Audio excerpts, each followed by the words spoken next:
I'm an idiot. I'm an idiot. I'm an idiot. I had myself muted the whole time. I was having a nice conversation with myself. I feel personally embarrassed. Can you guys hear me? Can you hear me?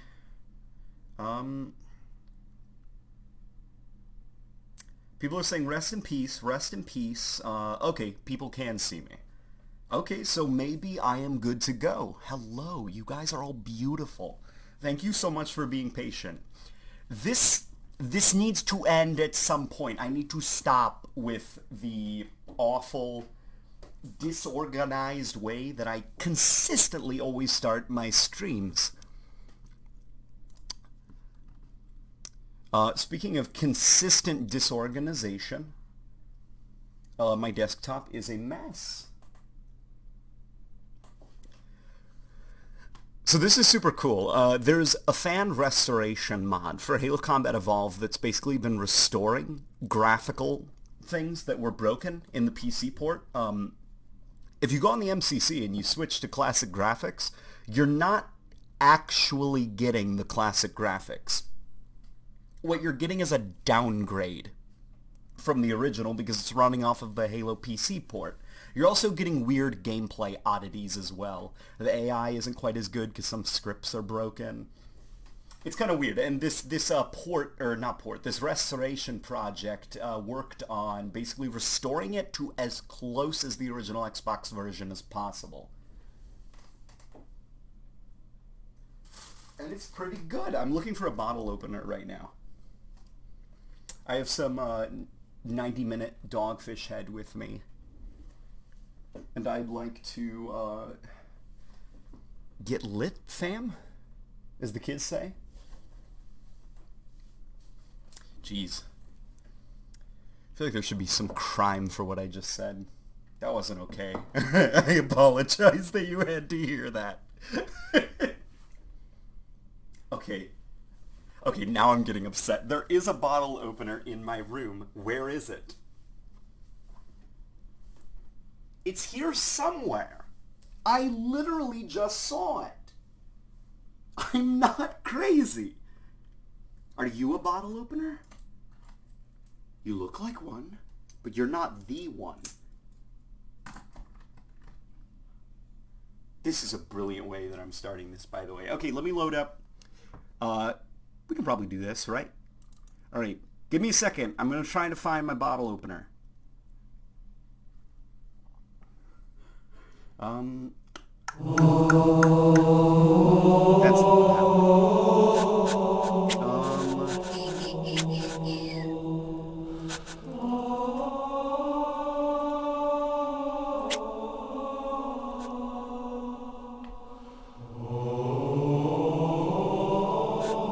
it's probably a little bit too loud still, isn't it? Let's turn that down a little bit more. Let's go that down all the way. What should we... Here we go, we did that. That's fine. Alright, you know what, I will find you a bottle opener. Here's what we're gonna do. I'm gonna show you some of these levels. Let me actually see if I can manually turn down the sound, here, volume mixer.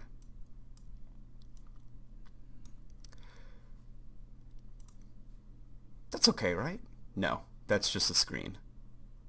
Hang on. Just tell me if it's too loud, okay? Let me load up the chat on my phone. Halo's got some pretty good music, guys. We're going to be playing this fan restoration mod, and we're going to be talking about Halo Infinite's microtransactions. Because people are talking about microtransactions. And I have some opinions that I want to share. Some frustrations at both 343, but also kind of the knee-jerk reactions to the contextless knee-jerk reactions to the news that I also want to address. Because I feel that the blame goes both ways. Not the outrage at microtransactions, because, you know, obviously you should feel like you're getting your money's worth. you shouldn't be buying a game that's designed from the ground up to make you spend more money. Here we go. I found the bottle opener, by the way. I wasn't crazy. It was here. Oh, that is yummy. I'm never describing a drink as yummy again. Here we go, actually. Map. I think C20 is the library? Yep, I was right. Oh, holy moly. Hang on, the FOV's way too low. Okay, there we go. Much better. Yeah, we're good. Okay. Let me look at some of your comments as well.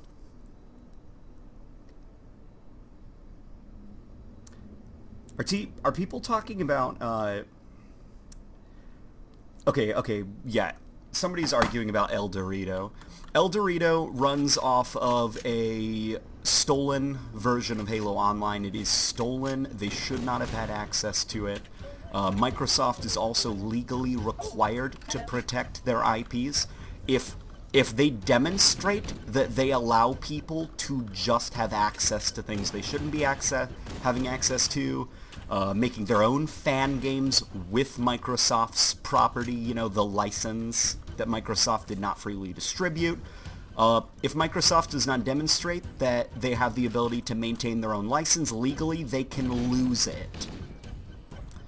And so, yeah, Microsoft had a legal obligation to protect the Halo IP.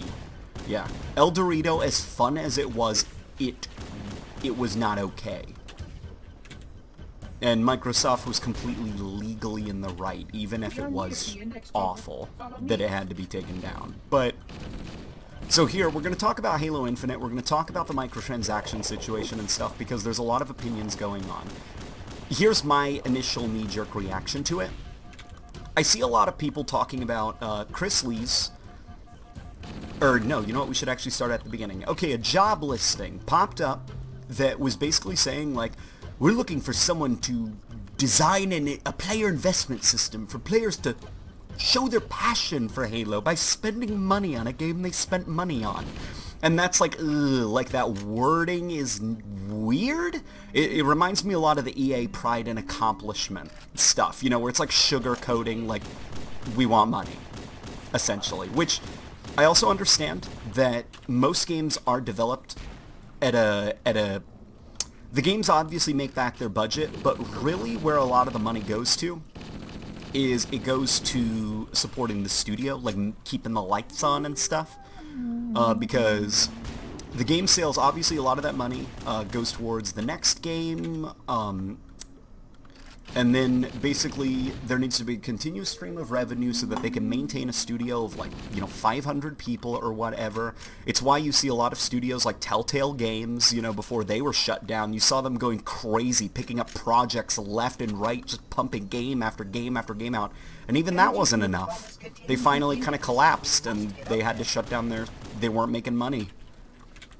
Which, that's not to say that the only solution is, well, all of our games now have to have gambling. That's the only way forward. Because no. I do think that there is a problem with maybe these game studios don't need to be so big. You know, maybe we can kind of start there. But, I mean, obviously I'm not an expert. This is just like me speaking as a layman who doesn't really fully understand the story. So, this job listing popped up basically saying that they're looking for someone to design a reoccurring monetization system that players can invest money into. Everybody got, well, rightfully in my opinion, very upset because the wording was kind of condescending. Now, a little bit of context, that was not meant for the community to see, and not in like a sleazy way, like they were hiding it. Like, no, as in it wasn't written for you. It was trying to, it's a job. It's trying to encourage people to apply. It's kind of like more condescending to the people who are applying, because it's like, we're having a fun time, you know. It's just trying to make the job look appealing. It wasn't written for us. It was written for the people that they're hoping think that their job sounds fun via the description, and then they, apply. Now, another bit of context also is that this system, this is not them asking for a creative director who can, from the ground up, design the game to be this way. What they're asking for is they're asking for this as the monetization system, which is not part of the core game. The guys who are designing the gameplay loop, the guys who are designing the levels, who are designing the story and stuff, they're not thinking about that. This is the person who's going to be operating on the side, designing these kinds of systems in tandem with them to create ways that the players can spend money on the game post-launch. It's not a creative director. They're not looking for somebody of, we want you to be in charge of this game and completely compromise it from the ground up. That's not what this is. That's not what this job description is. But I also understand the issue, because that is a very fine line that you walk. A lot of games have demonstrated that they're more than happy to compromise their integrity as not just an art form, but a piece of software, if it means chasing after your wallets.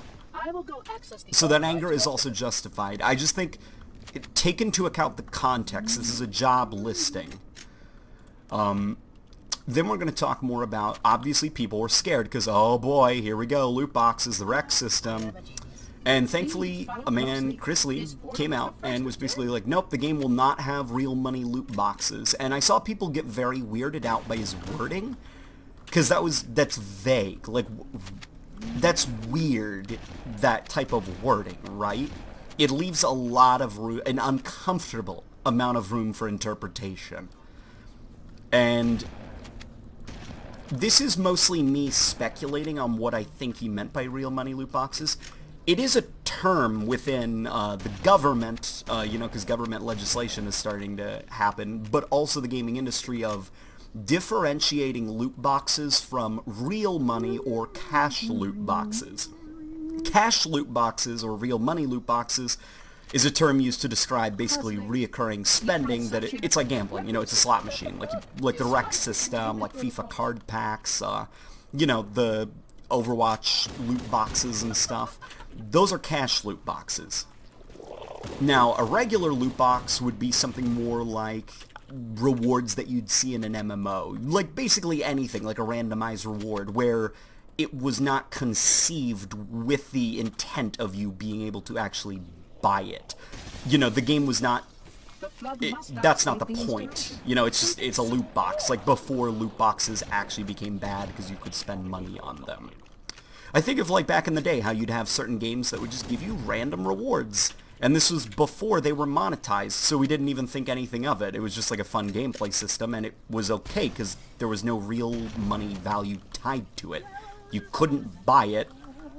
But then, obviously, as EA kind of pushed the industry in that direction, starting with FIFA, where they kind of figured out that they could do that gambling thing, and then began tinkering and experimenting with it in their other IPs, the video game industry found something very interesting. Gambling laws are very weird when it comes to the gaming industry. Kind of like that psychological manipulation, being able to use the same design philosophies of a slot machine.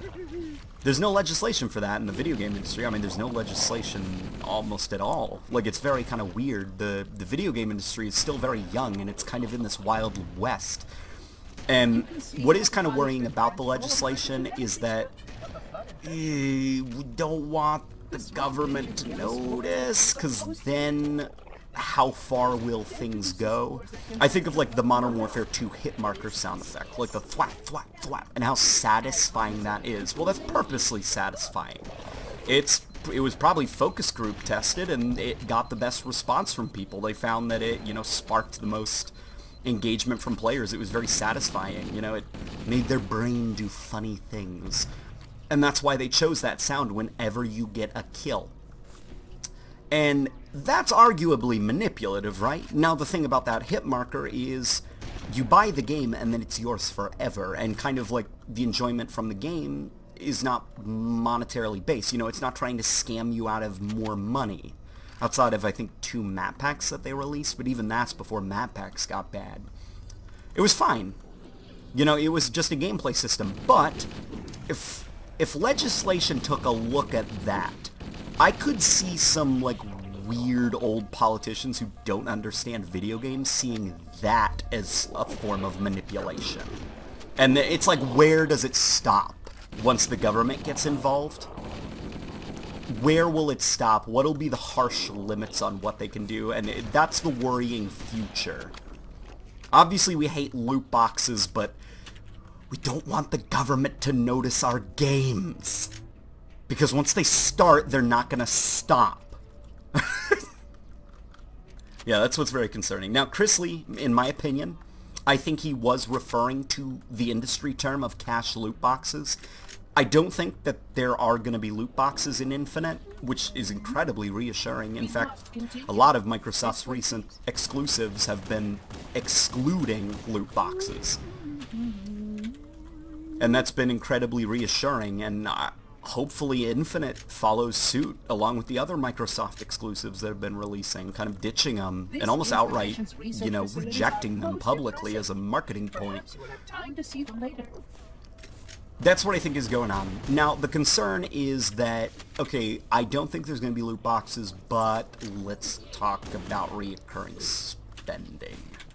Because there are also problems outside of loot boxes where, you know, loot boxes got a lot of money because they're slot machine nature, and now you can't do that anymore. You know, you can't just get away with gambling anymore. So,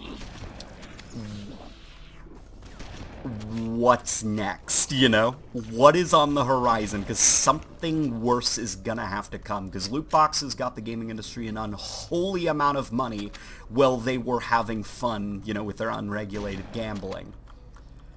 And it's like, now they can't do that anymore, but they can't let their income dip. That, you know, that isn't, they can't let that happen.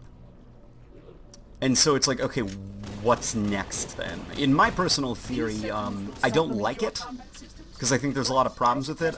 I think Fortnite does it relatively well, but the Battle Pass system, I honestly think we're gonna start seeing a lot more of that. The idea of you buying the base game, and it's like, almost like a ticket, you know, into a... It's like imagine a carnival or a amusement park, and it's like you get the ticket in, and then, well, you know, like the rides, you can't ride them, or you can only ride specific ones, but you don't have the fun ones. You know, you have to pay extra money to get on those. And so this is also me speaking as someone who's actually not gone to an amusement park since I was a kid, so I don't even remember how the spending worked. But it's gonna be weird.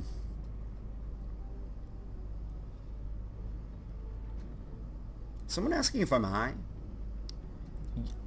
Someone's cringing at my uncultured info.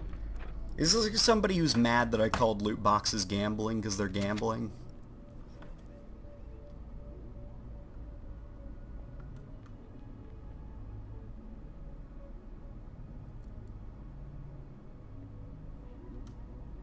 Or are people still arguing? People are still arguing about El Dorito. Guys, drop it.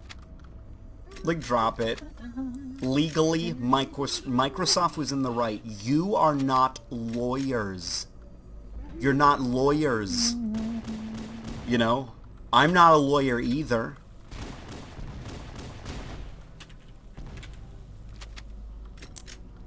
But Microsoft legally was allowed to do what they did. There was no law preventing them from doing that. In fact, the law supported their decision. They are legally required to protect their intellectual property. People cannot run rampant with it. The El Dorito guys, I love them, but they should not have had access to that engine. That was not theirs. You know, and the specific version of Halo Online that they were distributing was not meant to release outside of Russia.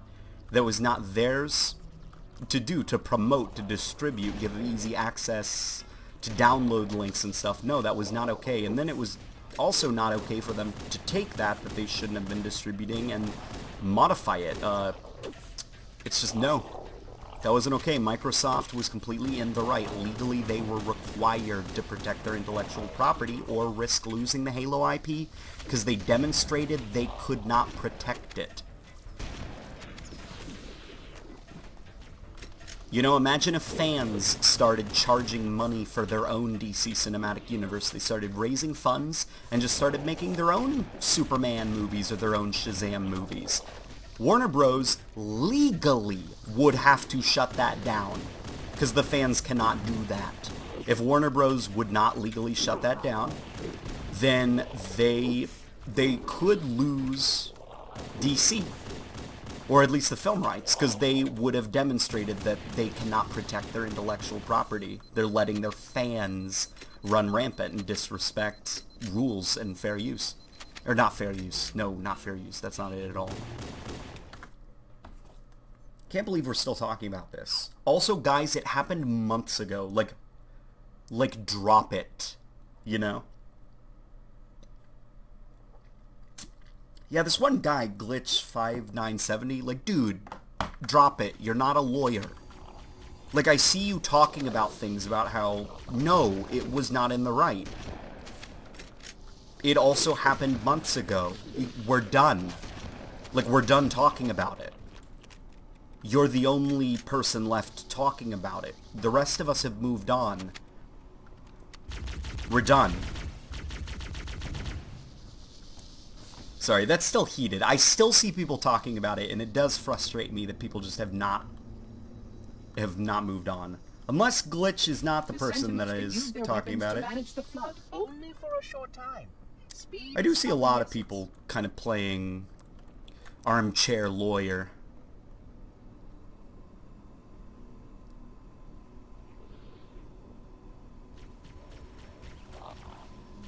Dude, what about Telltale closing? Telltale, apparently the writing has been on the wall for a while. Their studio had not been doing well. I mean, just the culture was incredibly toxic because the way that, basically, that studio was running on fumes. And their business decision of the way we're going to save our studio is by taking on more projects than we can handle. Maybe if we make as many games as possible, so many people will buy them that it'll keep our studio afloat. And instead it was a very destructive business decision because, you know, eventually burnout started to happen. People started to hate their jobs. And yeah, it wasn't enough to save that studio. Which is disappointing because Telltale Games, I don't like their games. I think their games are incredibly safe and predictable. They're all the same outside of The Walking Dead Season 1, which I thought was brilliant. And the problem is, I bet if I didn't play The Walking Dead, I'd think their other games were brilliant, but because I did, I'm just like, oh, this is just The Walking Dead again. Like, again. You're just doing that again. Yeah, the dumb Batman game, that looks really dumb. Oh, hello. Yeah, it's a pity about Telltale.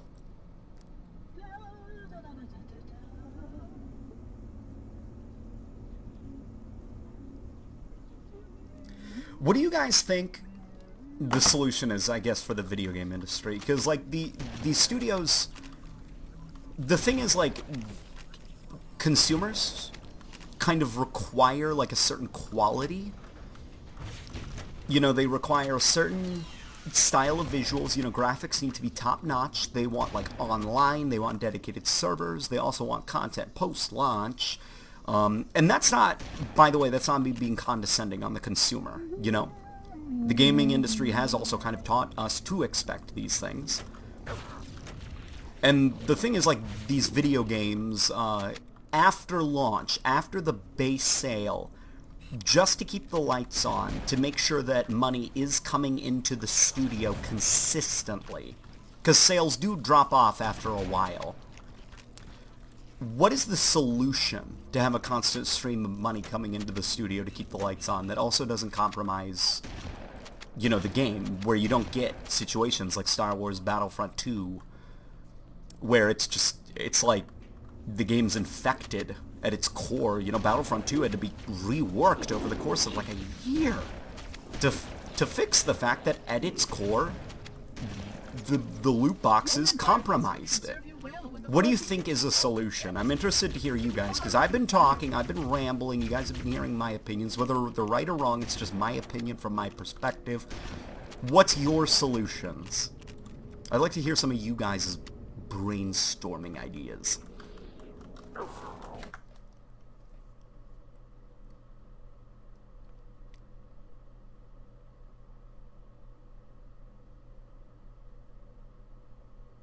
Somebody called me LTN. That's something I've noticed. People call me Luke the Notable a lot. And is it like a joke? Is it a joke I'm missing? Because, guys, I need the context.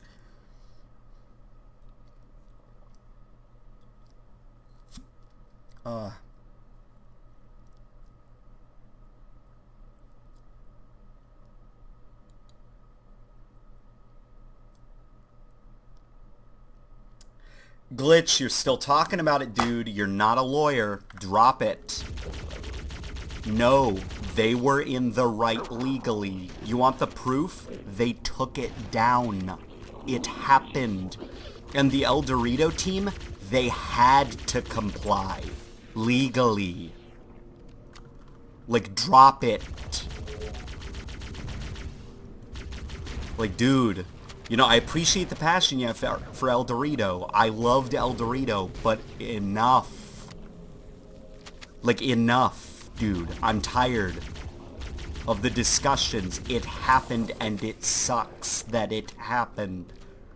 The best we can hope for is that that sparked something within 343 to where they realize that there is a market on the PC for classic-style Halo, or even on the consoles for classic-style Halo.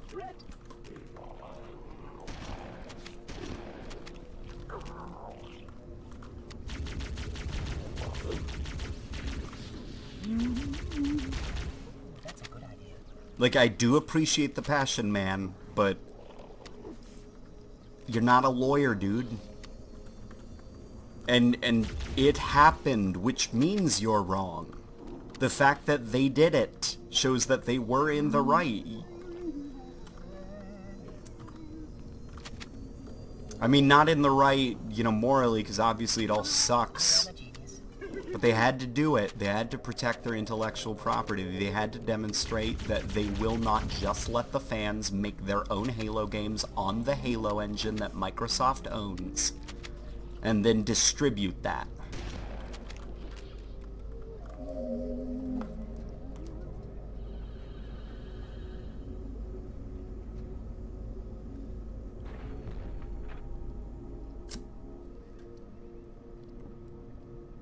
Have I played the new Spider-Man game? I've not played the new Spider-Man game.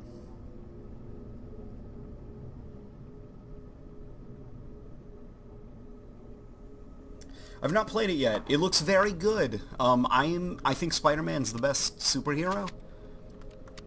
Or at least he's my personal favorite. And I was very skeptical